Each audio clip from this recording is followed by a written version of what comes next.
Assalamu alaikum. Our next topic is about the division of labor within and across the cell.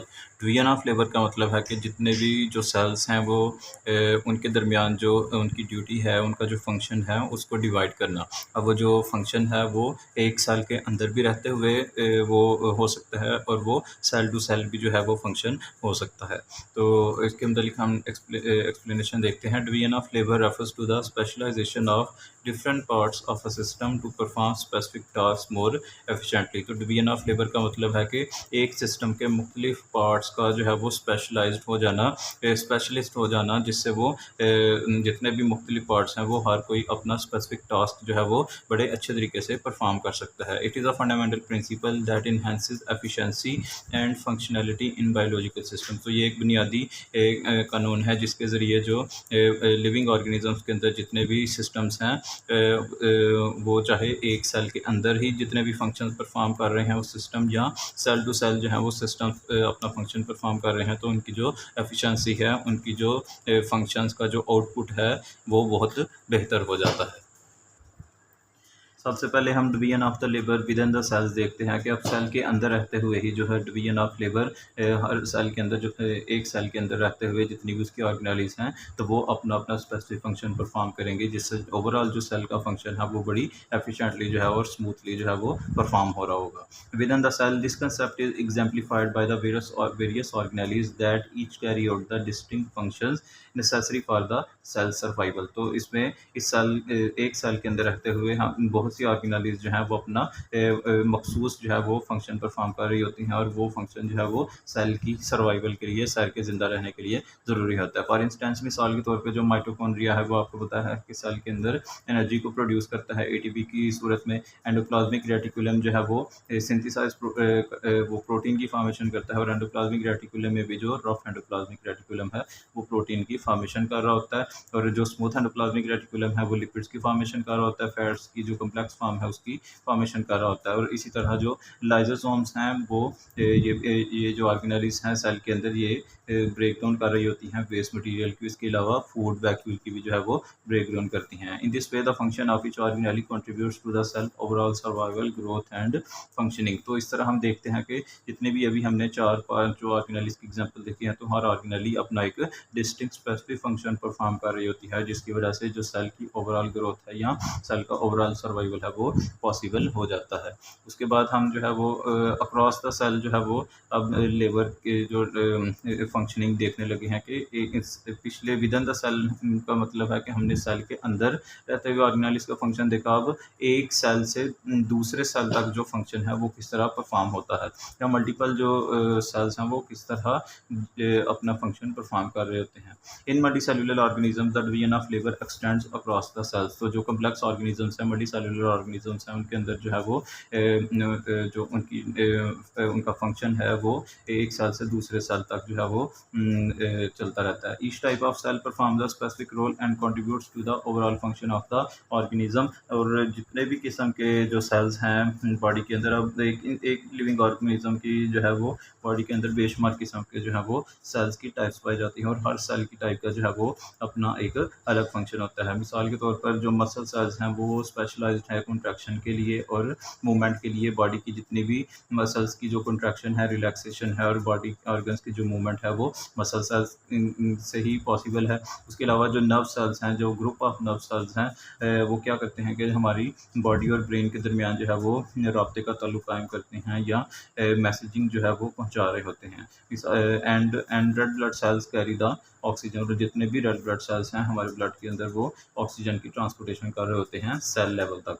This intercellular specialisation allows the complex organism to perform a wide range of function.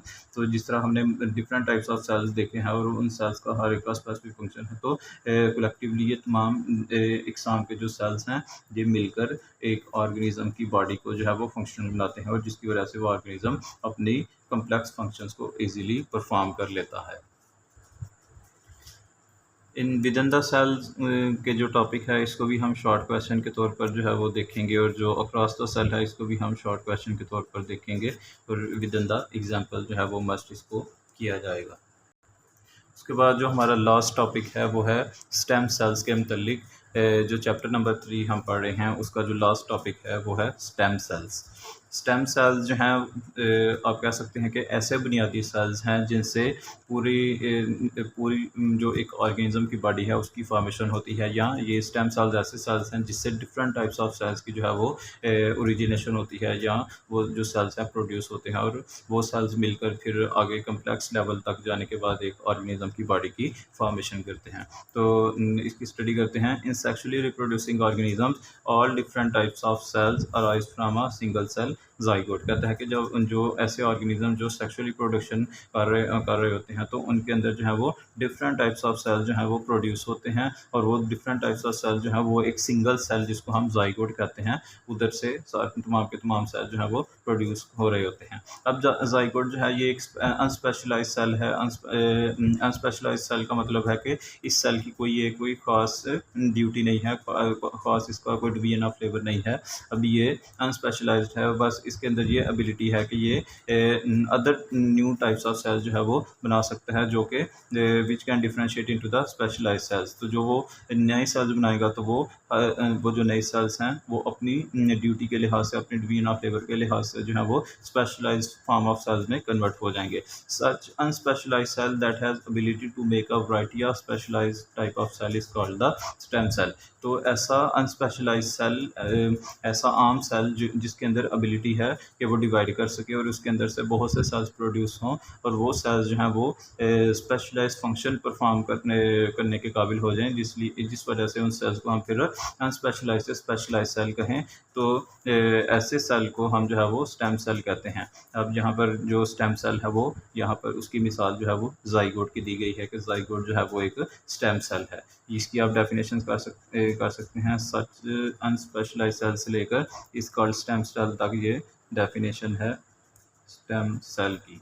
During the development, अब development के दौरान growth के दौरान when the earliest stem cell that is zygote divides it makes the different cell lines. तो आपको इस diagram में भी नज़र आ रहा है। तो कहता है कि जब अपनी अर्लीस्ट स्टेज पर ये स्टेम सेल होता है, या जिसको हम ज़ाइगोट भी कह रहे हैं, तो ये डिफरेंट टाइप्स ऑफ डिवीजन्स कर रहा होता है। डिफरेंट टाइप्स ऑफ डिवीजन्स का मतलब है कि ये डिफरेंट टाइप्स ऑफ सेल जो है वो प्रोड्यूस करेगा। The cells of each line differentiate into the specific type, और जितने भी किस्म के ये सेल्स प्रोड्यूस करेगा तो वो हर सेल जो है वो अपनी स्पेसिफिक एक दूसरे से जो है वो मुख्तलिफ होगा, और स्ट्रक्चर के हिसाब से भी मुख्तलिफ होगा और फंक्शन के हिसाब से भी मुख्तलिफ होगा। जहाँ पर जो है मिसाल के तौर पर स्किन सेल्स हैं, वो मसल सेल्स हैं, नर्व सेल्स हैं और ब्लड सेल्स हैं, और ये जितने सेल्स हैं ये आप एक दूसरे से स्ट्रक्चर और फंक्शन के लिहाज से डिफरेंट हैं। इस डायग्राम में आप देख सकते हैं कि जो मेन स्टेम सेल है, या जिसको हम ज़ाइगोटिक सेल भी कह रहे हैं, तो ये क्या कर रहा है कि डिफरेंट लाइंस ऑफ डिवीजन्स कर रहा है, जिसमें ये नर्व सेल्स की फॉर्मेशन भी कर रहा है, मसल सेल्स की फॉर्मेशन कर रहा है,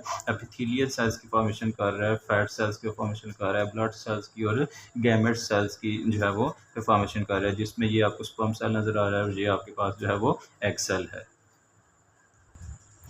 stem cells also remain in the different parts of the body through out the life. अब कुछ जो स्टेम सेल्स हैं वो तमाम ज़िंदगी के लिए, चाहे एक ऑर्गेनिज्म जो है फुली डेवलप कर चुका है, फुली जो है वो मैच्योर हो चुका है, लेकिन कुछ स्टेम सेल्स जो हैं वो उसकी बॉडी के अंदर हमेशा उसके ज़िंदा रहने तक जो है वो मौजूद रहेंगे। These stem cells can divide and differentiate into the specific cells as the body needs them. और ये जो स्टेम सेल्स हैं जो कि हमेशा बॉडी के अंदर जो है वो मौजूद रहेंगे इंसान के मरने तक या किसी भी ऑर्गेनिज्म के मरने तक, तो वो इन स्टेम सेल्स को की जब भी ज़रूरत पड़ेगी तो वो डिवाइड कर जाएंगे, और डिवाइड करने के बाद जो है वो डिफरेंशिएट होने के बाद जो है वो जिस भी टाइप की जो उन्हें फंक्शन परफॉर्म करने पड़ेंगे बॉडी के अंदर, तो वो इजीली फंक्शन परफॉर्म कर सकते हैं।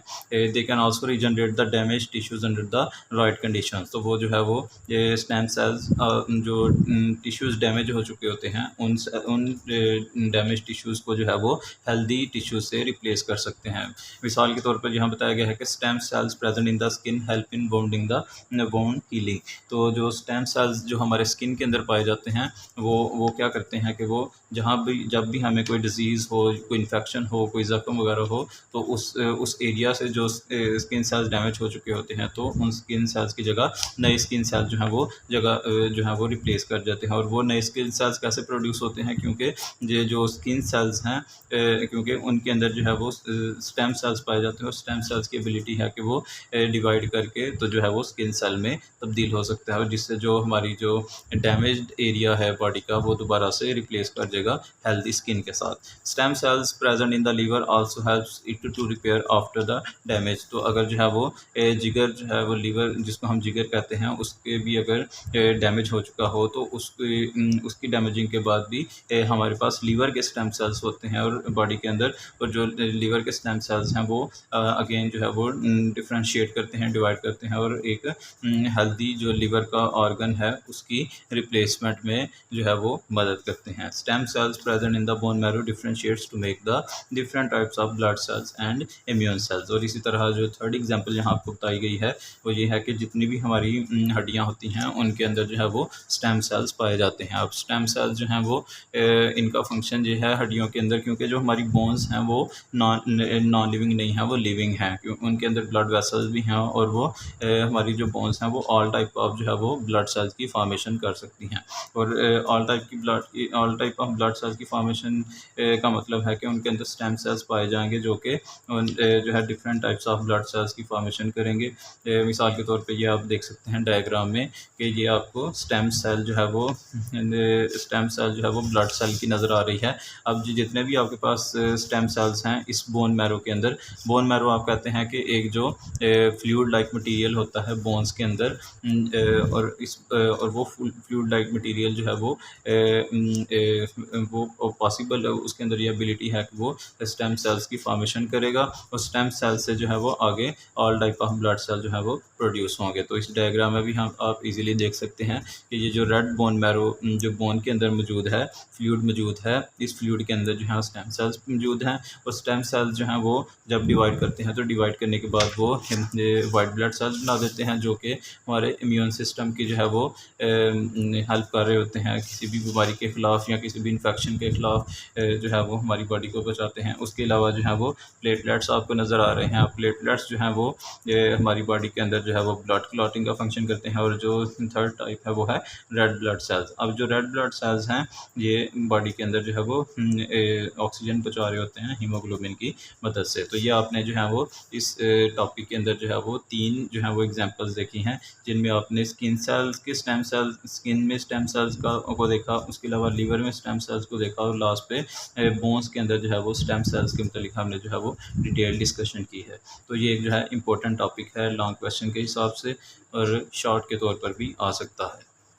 साइड बॉक्स में देखें कहता है कि in some parts of the body such as the gut and bone marrow, कहता है कि हमारे जिस्म के कुछ हिस्से जिस तरह के हमारा जो गट एरिया है, जो हमारा एलिमेंट्री किनाल है और बोन मैरो जो है उसके अंदर जो है वो स्टेम सेल्स जो हैं वो अडल्ट स्टेम सेल्स पाए जाते हैं और जो कि रेगुलरली डिवाइड करते रहते हैं जिससे जो है न्यू टिश्यूज़ प्रोड्यूस होंगे और वो टिश्यूज़ जो हैं वो मेंटेनेंस करते हैं और रिपेयरिंग करते हैं डैमेज टिश्यूज़ की। होप सो आपको ये टॉपिक समझ आ गया होगा। Thank you.